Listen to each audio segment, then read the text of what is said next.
There are many fan mangas that pertain to Goku's death in Dragon Ball, but this is probably one of the most heart-wrenching and thought-provoking ones that really tackles this material from a brand new angle and gives us one of the most satisfying and memorable Dragon Ball fan manga stories that I've covered on this channel to date.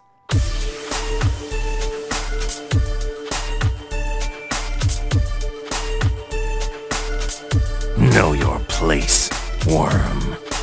Prepare yourself. Damn Saiyan.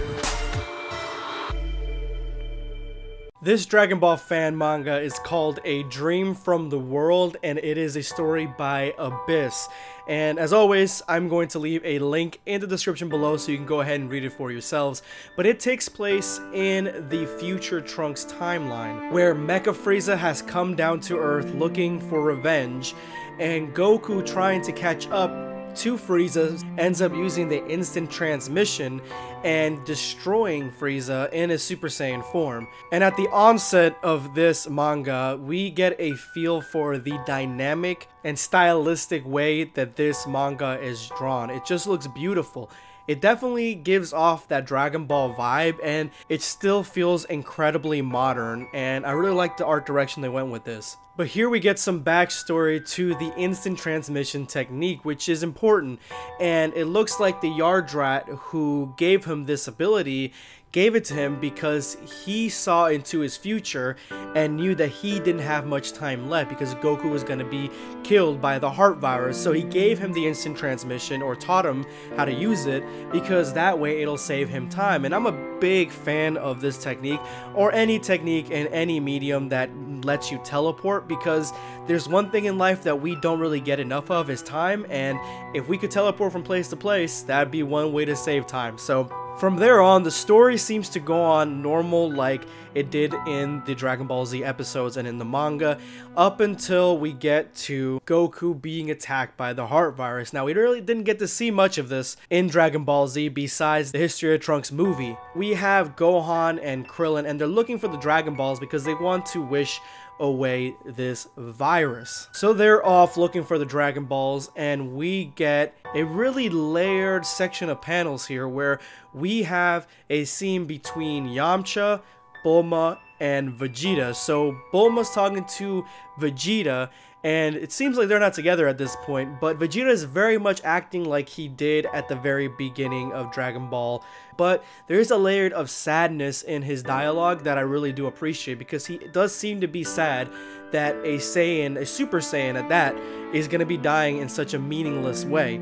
And so Bulma's confronting him about this. This doesn't end well for her. And then Yamcha comes in, and this dude's not going to do anything against Vegeta, but scold him, I guess. And from there, we cut to a dream sequence that rivals the really creative dream sequence they had in Dragon Ball Z, where Vegeta is seeing Trunks and Goku both turn to Super Saiyan. If you guys remember that episode, it was phenomenal. I loved it. So we get to an equally cool dream sequence where we see Goku running through the darkness, and then a sword slash comes through the darkness, and it's Trunks, but he cannot see his face, and then he ends up waking up being taken care of by Chi-Chi. And that's when we cut to them already summoning Shenron, and Shenron refusing to grant this wish, because it makes sense. Technically, to him, if he were to grant that wish, he's basically saving Goku's life, and he already brought Goku back from the dead already. So in a sense, if he did this, it would be like saving a life. So both of those acts saves lives, so it's basically cheating on the Dragon Balls. So the dragon won't help. Piccolo's trying to convince Kami to change the rules of the Dragon Ball, but Kami all of a sudden doesn't want to get involved. This is probably the one part of the fan manga that really doesn't make much sense, but whatever. Kami does not want to get involved, even though he's been getting involved since the beginning of time, but whatever. He doesn't want to change the rules of the Dragon Ball, so to grant multiple wishes. Gohan is willing to be transported to New Namek and wish his father back on Porunga. But Goku ain't having that. Goku, like always, when he interrupts wishes about himself, he cuts right in, and he's like, no, don't do that, Gohan. My time has come. I had a dream. I want to ask Shenron something. And he asked Shenron if there's hope for the future, because he had this dream of this boy, And Shenron answers, yeah, there's multiple futures, and yeah, there is hope for your future. And then that's basically the wish. And at that moment, Goku dies.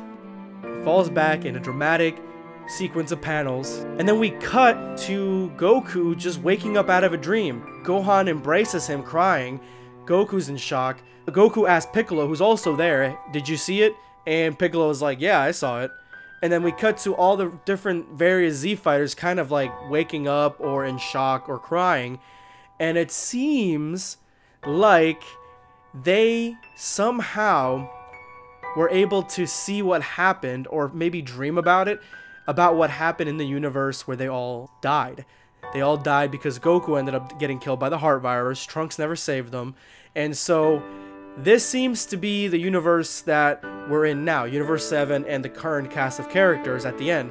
And they seem to be remembering somehow in their mind on the past of another future or another universe that they don't know about. It's almost like these two universes crossed somehow, and they were able to remember these things that happened to somebody else, another version of themselves.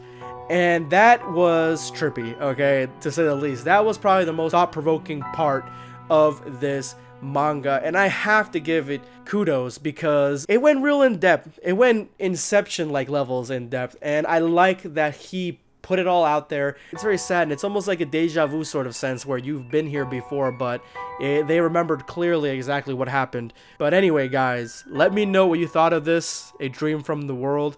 Again, gotta give Abyss props for creating a very interesting and creative, imagination-heavy manga. This is going to be BlackScape signing off. Take care, guys.